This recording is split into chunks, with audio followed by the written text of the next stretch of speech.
Welcome to the Eureka Street Crypto Podcast.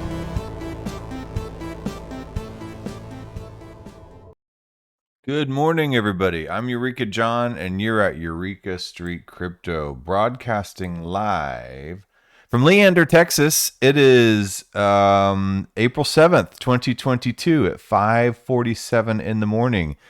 And this is episode 443. So moving on up. Yep, getting on up there in the episodes. Let's see. It's Thursday. So Thursday Thunder, man. The weekend's almost here, and I'm ready for it. This drive down to San Marcos, Texas from Leander is an hour and 20 minutes. I can't wait to just move on from my regular old, in real life job to fully be Web3 employed, hopefully someday here in the near future. I'm hitting 5 years at my real job, and I guess that's when 401k and stuff like that will fully vest for me. So that's whenever I might start just moving on, making the transition out. We'll see. Working at it little by little every day. I want to be good to my current employer because they've been good to me. They sent me a life raft when I needed it. And so I don't want to just give them a 2 weeks notice and say later. So I'll work this out like a gentleman, So let's go over here to the CoinGecko and see what we have going on today. Let me open up this. Hold on. Let me just turn this off and open up this screen here. Okay. So you see CoinGecko here. CoinGecko is great. It's one of these just coin listing charts that rank them. You can rank them however you want, but they're by default ranked by market cap. And by market cap, I mean the total amount of money that is in a current crypto of people holding it. Bitcoin is always at the top pretty much. Bitcoin has been king for as long as I've been in crypto, and a lot longer before that. The one and only the original Bitcoin. And then there's Ethereum, and Tether's a stable coin. You have Binance, centralized currency coin, the BNB coin, then USD is a stable coin, Solana. The market is pretty red right now after we just had a very green past week or so. It's expected a healthy little retrace, whatever. I'm not your chart guy, and I'm not the person to ask about that. None of this is financial advice. It's not barely even educational. This is just me on my crypto journey, learning every single morning, and this is my time in the morning to do so. So you're along this ride with me as I ask questions and poke around stuff and look at a bunch of websites and do some research. And that's what this is. This is not me trying to give an instructional or an explanation or a tutorial or anything like that, man. I don't know. Is there anything in the green here? Polygon's down 12% in the past week. We have Shiba Inu down 10%. Can't say I'm heartbroken about that. What else we have? Avalanche is down 12.3% to 84.19. Avalanche is like that. It's pretty volatile. It's a good one that if you're one of these trader type of people. Let's see what else we have that's really stands out. ApeCoin's down 22.6%, and I don't know much about ApeCoin, but I know it's associated with the Bored Ape Yacht Club, and it shot up to position number 47 here. I don't know, it's just not really my bag, baby. So Thorchain down 23.3%. Okay, whatever, man. I'm gonna move on from this. I don't really look at graphs, so. Let's go over here to my Twitter bookmarks. I have, let's see here, Twitter. I love crypto Twitter. It's kind of this weird double-edged sword. You kind of have to curate your crypto Twitter a little bit without it being a total echo chamber. But still keeping all the crap off of there, there's a lot of shite talkers and shillers and stuff like that. People that will try to tag you in giveaways. But then there's also some really good stuff and some informative threads and stuff like that I find. So here's a little something that I found. Not a red flag. Maybe you know this, but employ your kids and pay them, in quotes, up to $7,000 untaxed per year. Write it off as an expense on your taxes. Deposit their earnings in the account you manage and invest the money so that it compounds. Car, check. College, check. Life, check. Legal, check. You know, this little things that I'm learning about finance as an adult that I never learned as a kid, or definitely not in my amazing public school education about finance. And so the more I'm learning about crypto, the more I'm becoming an advocate of teaching your kids about money. And I saw this post here by Michael Goring. I don't know who that is, but he says, I stole this idea from someone else that posted a picture a few months back. My high school computer lab is right next to the library. I talked to our librarian and she got it done. Both of the Bitcoin standard books were checked out right here. And so he made a Bitcoin section in this school library. So I think that's pretty cool, man. Let me just show this thread here. And it shows the original post by somebody else down here too. So yeah, get your kids stoked on a lot of this type of stuff. I might have read some stuff like this, in high school. Maybe not some of these books. They said, I bought a few extra to give out as gifts, and they filled in for the picture. I want to thank the guy for the idea. I want to thank the authors for these great books. And they have the Bitcoin Standard, Layered Money, The Internet of Money, The Price of Tomorrow. A lot of people are throwing props. And here's some to add to it: Money Mastermind, and then The Psychology of Money. I probably would have read that in high school, Psychology of Money, because I liked psychology a lot then. Timeless Lessons on Wealth, Greed, and Happiness. And here's another one, The Money Gym and Money Tip. And like I said yesterday, I got started, I got started in crypto just because, and I just love researching crap. But yeah, my mother-in-law gave me a Tony Robbins book, and I just was bored in COVID, stuck at my in-laws' house while we were waiting for the house I'm in to be done. And I just read that book from cover to cover, and I learned so much about money that I'd never even thought of. So, like, what is an ETF? What is an index fund? What is, a T-bill? What is, a stock versus a bond and stuff like that? So, anyway, yeah, so this is, the stuff like I'll find on Twitter, just random stuff like this. So anyway, there's another thread that I came across, and it is by Yearn Finance. And let me go back up to this thread as I'm sitting here scrolling. This is a funny one by Frank Chaparro. And Frank Chaparro is a CEO of The Block. Okay, mustache host of the Scoop Pod, an expert on coins, NFTs, metaverse, and market structure. And he wears his signature mustache. Yeah.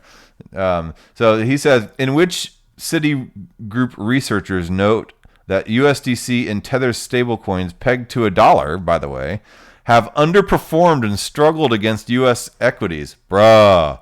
Laughing my ass off. So here it is, and he does a screenshot of this, I guess this excerpt from an article or some kind of publication by Citigroup, which are supposed to be financial professionals, by the way. I just want to let you know that.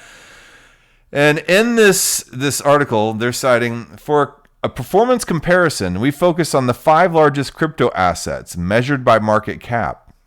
In the recent 5-year period, outperformance has been prominent across Binance and Ethereum altcoins, whereas Bitcoin has lagged on a relative basis, relatively speaking. The other 2 projects, USD Coin, USDC, and Tether, have struggled relative to equities. Okay. And then it says in figure 4. I want to see what this figure 4 says. The divergence in performance across crypto assets is not surprising, given that their creation, purpose, and features can vary considerably.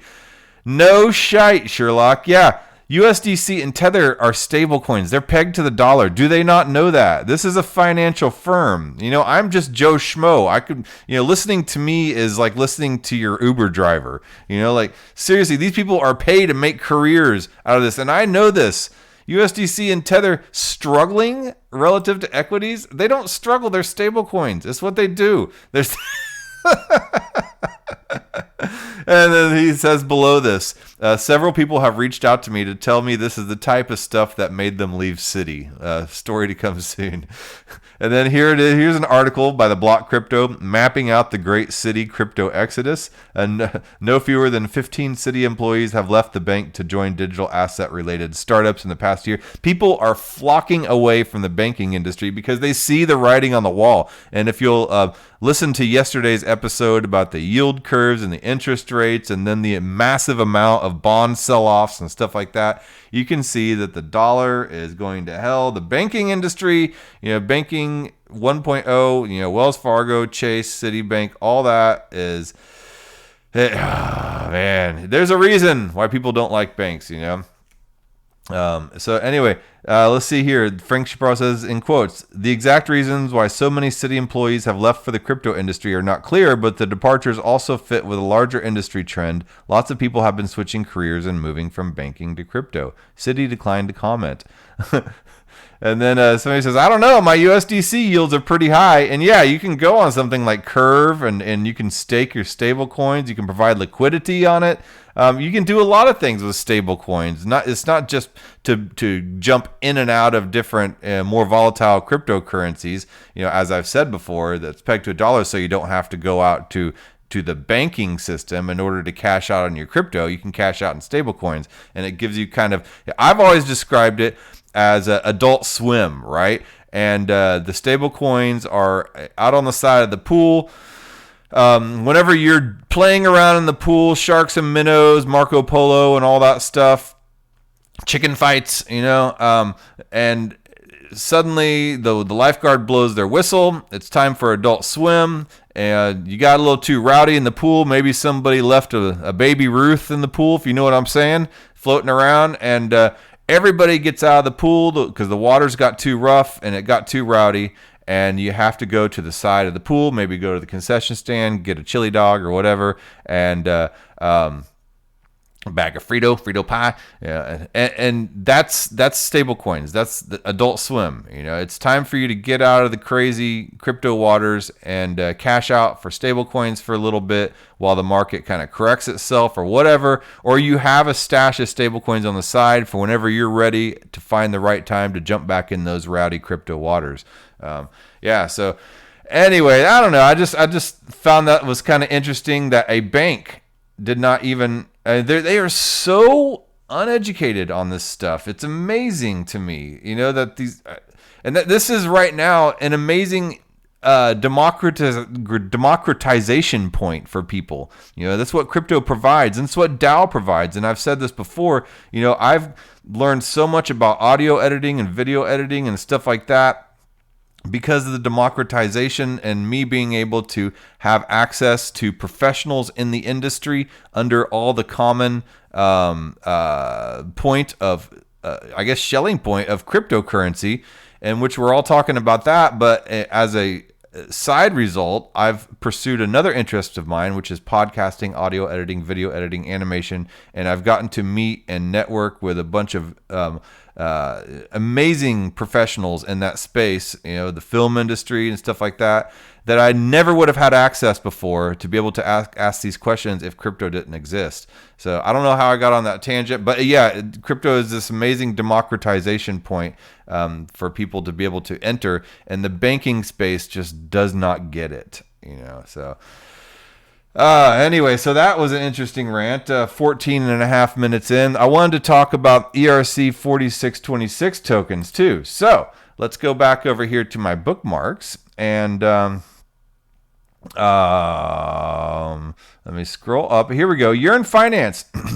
You've heard of ERC-20s, ERC-721s, and ERC-1155s. Soon you shall know ERC-4626s. The great tokenized, it should be the great tokenized. It says the tokenized vault standard. I will add in the great tokenized vault standard. ERC-4626 is final, and the great vault standardization begins now. and then the TLDR. And here's the thread. So here's a TLDR on ERC-4626. Yield-bearing tokens are a mess. Yield aggregators, vaults, lending markets, and native yield tokens like XSushi, for example, are often implemented with slight variations, right? So every place on all these DeFi apps where you lock up your tokens for yield in order to be able to earn interest on them, and they give you in exchange some kind of token that like a LP token or XSushi or VB&T for putting in the Bancor vaults, or the A tokens for Aave, for your staked Aave. You get those tokens in return as a bookmarker of your position, and shows that you have a place in that position. Okay, so to build a single app on top of DeFi's yield-bearing tokens, you have to write dozens of complex error-prone adapters that can handle each unique variation. ERC-4626 makes that a thing of the past. So a lot of times with those yield-bearing tokens that you get, like XSushi, staked Aave tokens, VB&T, you can go in other applications and do things like stake them in some kind of aggregator, build things with them. I don't know, but you can do other things. You can sell them off, whatever you want, if you want to get out of your position. But it's always been kind of a complex mess for the developers to create other apps that can use another app's yield-bearing token. So ERC-4626 makes that a thing of the past. It's composability at its finest, and composability is basically being able to plug one completely separate app made by a separate company or a separate developer or whatever, a separate project, and being able to use that app in your project. That's composability. It's Lego blocks of programmability. So all this ERC-4626 is composability at its finest. Build an app on top of one ERC-4626 vault, and it will work for all other ERC-4626 tokens. What's up, Ikusto007 Morning, mate. Top of the morning to you. Howdy. Yearn version 3 plus ERC-4626 equals inevitable. All right, so that's what Yearn Finance is saying they're going to do that. They're going to be implementing this. So contributors are already working hard implementing the standard for Yearn's version 3 vaults. So devs at Alchemix, amazing, big. They have great commercials, by the way, on Bankless. It sounds like so pro daddy. Balancer, Rary Capital, Fey Protocol, and Open Zeppelin, and elsewhere. So all these devs are already working hard on implementing this standard across all Yearn vaults. Perhaps one day we'll even see a ERC-4626 tab on Etherscan. Interesting. Okay. That's probably speculation. So, in a word, ERC-4626 will be the gold standard for any sort of investor-bearing tokens, interest-bearing tokens. For any sort of interest-bearing tokens, from Yearn vaults to Aave deposits and Balancer linear pools. Check out, ready to join the great vault standardization? Check out Joey Santoro's thread for more details and a baseline implementation by Transmissions 11. The future is composable. So and then here's Joey's thread right here. Joey, I'm not angry anymore. So yeah, I never was angry about this, but so show this thread. Okay. I went around also doing a search on ERC-4626 to kind of get a better idea of this type of stuff. Here's Joey's thread, and then I read the ERC-4626 EIP. EIP stands for Ethereum Improvement Protocol, and every blockchain will have their IP proposal. It's a proposal. It's what you do whenever you're working in a development community or a DAO. But blockchains like Bitcoin has Bitcoin Improvement Protocols, BIP. Avalanche, AIP, Avalanche Improvement Protocol. So every blockchain has their own. That's how developers get things done, and they all vote on them and stuff like that. Here's the EIP 4626 tokenized vault standard, a standard for tokenized vaults with a single underlying ERC-20 token. And it goes through all this stuff here. The abstract is the following standard allows for implementation of a standard API for tokenized vaults representing shares of a single underlying ERC-20 token. The standard is an extension on the ERC-20 token that provides basic functionality for depositing and withdrawing token and reading balances. Okay, yeah. Amazing, but people probably won't get that who don't know how to read this type of stuff. So I found stuff in more plain English, and that's what I like to do. I like to talk about things in more plain English. So ERC-4626, the most important standard you'll never notice. This is an article by Bowtied Island. I don't know who this is or what this is, but this is a great article. So if you've been following the right circles on Twitter or caught the Up Only podcast with Tetranode, you may have heard of ERC-4626, but what is it? In plain English, ERC-4626 is a standard interface to be implemented by yield-bearing tokens. 99% of the time, the user is not going to know or care whether their token confirms to ERC-4626 or not. Essentially, all tokens you interact with today conform to the ERC-20 standard. The only reason you might already know this is that ERC-20 is used as the common name for tokens you can move around on Ethereum. While in simple in concept, under the hood, ERC-4626 standard will enact powerful changes. Why do we need this ERC-4626? There's a lot of different protocols. Well, the underlying idea is to deposit a token, to deposit your token A into the vault and receive back a vault token, like I was just describing. Examples are I said VBNT for Bancor. They say Yearn DAI for Yearn. No, the Y DAI and the Y ETH that you get in return back for depositing into the vaults to earn interest. And so this is your representation of your position in that vault. Sushi, if you put in your sushi into a sushi token vault, you'll get X sushi back. And then if you deposit your OHM in the OHM protocol, you'll get the GOHM back, just to name a few. The token you receive back is not just an IOU from the protocol that lets you take your money back out, right? It's not just your signifier of your position in that vault. It represents both your underlying funds and your claim on that vault's value, that vault's increase in value, okay? You have to have those tokens in order to get your money back out of that vault. Like if I were to do something with my VBNT Bancor tokens, and I were to sell them off, or I were to lock them up in another protocol, if I sold them off, I wouldn't have my position in that vault anymore. Whoever owns those tokens now has that position in that vault. If I locked them in another protocol to earn yield, then I would have to pull those out of that other protocol in order to be able to unlock my Bancor tokens from the Bancor vault. So okay, here. We'll continue on this article. When these tokens are composable, meaning they can be easily used by other protocols, you can do things with your money that are ordinarily not available to you as a private citizen. A simple use case of this is borrowing against your future yields. Protocols are implementing increasingly complex webs of interoperable products. So, say I locked my tokens up in an Ethereum vault on Yearn. So I have YETH, right?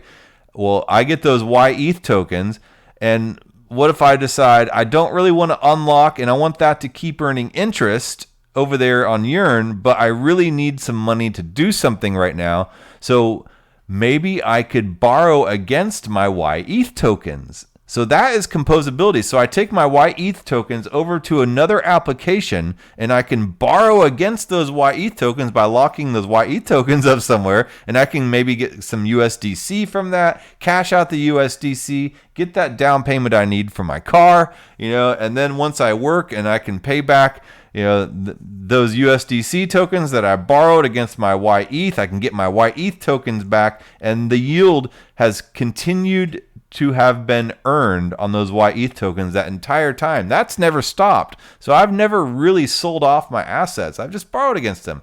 So ERC-4626, back to the token standard, ensures composability between the different protocols' implementation of the vault tokens.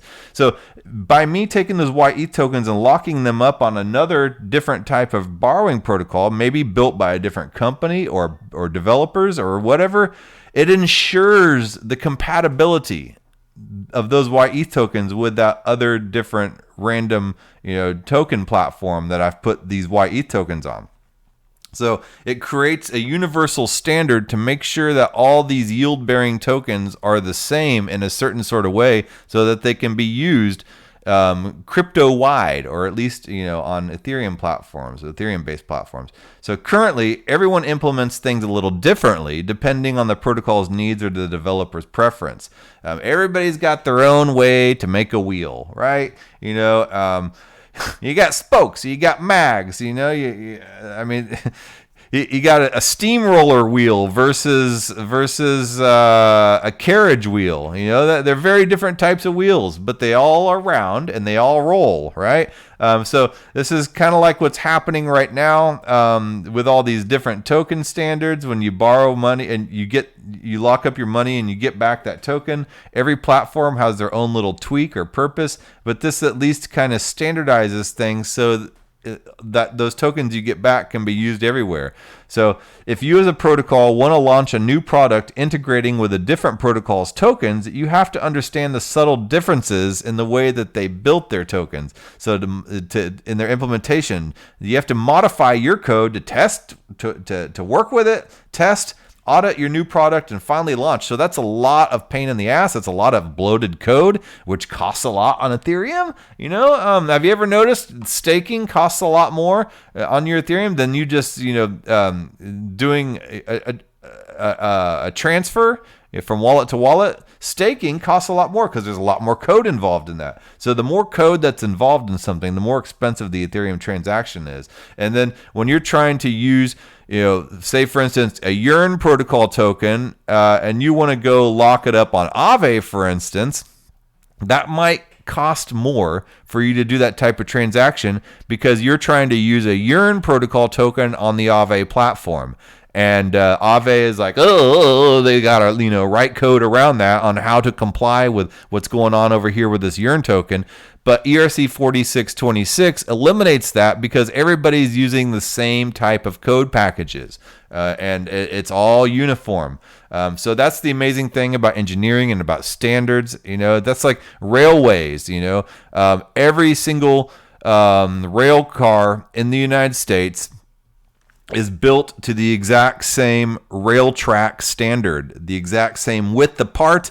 The little wheels that lock onto the rail, they are the exact same amount of inches in order to be able to fit on that rail. And every single rail company, there's a lot of different rail companies, but they all comply to that universal set of standards. And no one rail company really owns that standard or controls that standard. And so right now, when you see the beginnings of a lot of industries, you see a lot of different companies trying to be the leader in those standards, and they're all racing to try to be the biggest and the best. But eventually, all that competition does is slow things down in industry growth. So all the companies have to be like, all right, we'll settle on a standard, and they all kind of shake hands and they decide this is how we're going to do things. Okay, you want to grow, I want to grow, we all want to grow. Okay, I don't like you, but it's okay. We'll go ahead and make this standard so we can all figure out how to develop our products better. So if you as a protocol want to launch a new product integrating with a different protocol's tokens, you have to understand the subtle differences in their implementation, modify your code to work with it, test, audit your new product, and finally launch. This leads... So what is going on here? All these different standards like Aave, Yearn, Bancor, all this stuff, it leads to incompatibility, security weaknesses, and wasted developer effort, and it slows protocols down. Blindly using tokens from other protocols without understanding the unique implementation can lead to exploits. And by God, we've seen a shite ton of exploits and hacks and all different types of stuff, because people are trying to use some other protocol's token on their protocol and without fully understanding the other protocol's token, and because there's no standardization, and hackers can see that and they exploit it. So how does ERC-4626 work? Under the hood, ERC-4626 is very simple. There's a detailed code review that I just showed you at this EIP 4626 it says eips.ethereum.org. I'll put the link in the description. But this is an interface, right? And it's not an implementation. So users can implement the standard however they want, and protocols can automatically interact with it as long as the implementation complies to the interface. This standard extends ERC-20 tokens, so vault tokens must comply with that interface as well. At a high level, it standardized the way users deposit and withdraw to the vault, the functions to calculate the amount of vault tokens and underlying token required for deposits or withdrawals, and an interface to determine the underlying token and events emitted when interacting with the vault. This simple yet powerful list of features has the potential to yield massive improvements behind the scenes. So yeah, man. And there's a lot of different protocols that are going to be starting to use it. TribeDAO, Rary Capital, Balancer, Open Zeppelin is going to be implementing this. And what Open Zeppelin is Open Zeppelin is an open source community of developers that have created little code snippets that you can plug into your smart contracts or your projects. And all these code snippets are audited, tried, tested, true. Everybody has, this is a really safe way to build a smart contract, is using standardized snippets of code from Open Zeppelin. And so if you go into a smart contract and you look at it and you see a lot of the code has been done using Open Zeppelin, it should probably be a pretty safe smart contract, because a lot of those code snippets, and this is how a lot of developers work. They don't sit there and create, all the code on Notepad, just from scratch from their own brain. They go into these development kits and these packages and places like Open Zeppelin, and they pull from these toolboxes all these little packages of code that have been tried and true and tested and audited and all this stuff, and then they put together their app, their dApp, right? And that's how they build this stuff. I mean, they are geniuses. They're very smart people, but they don't hand code all this stuff by scratch every time they want to build an app. They look at all these Lego blocks, they look at these pieces, and they say, I have an idea. I know what each of these little code snippets do. How can I get all these to work together and create something cool? So that's kind of, I think, how developers work. Maybe I'm wrong, but all right. Well, that being said, it's 32 minutes in. I got to get my butt to work. But thanks for listening. Give a thumbs up if you like this, this sort of thing. I don't know. I don't really keep track of stats or things like that. I'm not making any money off of this for sure. This is all just a labor of love. But I guess a thumbs up will help. Subscribe. I'm so near 1,000 subscribers on YouTube. I think 1,000 subscribers gets you monetization, so I might make like $20 a month. Hey man, $20 a month will pay for this Podbean subscription that I have to be able to distribute on Spotify and iTunes and all that crap. So, and Google Play. So I don't know. Every little bit helps. All right. Well, I will talk to you guys. Hold on, let me get over to the screen so I can get the outro going. Why is the outro such a struggle for me every morning? All right, I'll talk to you guys tomorrow.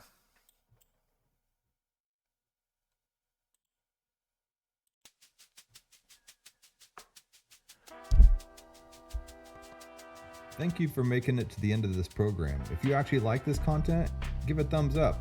And if you want to hear more, just hit the subscribe button.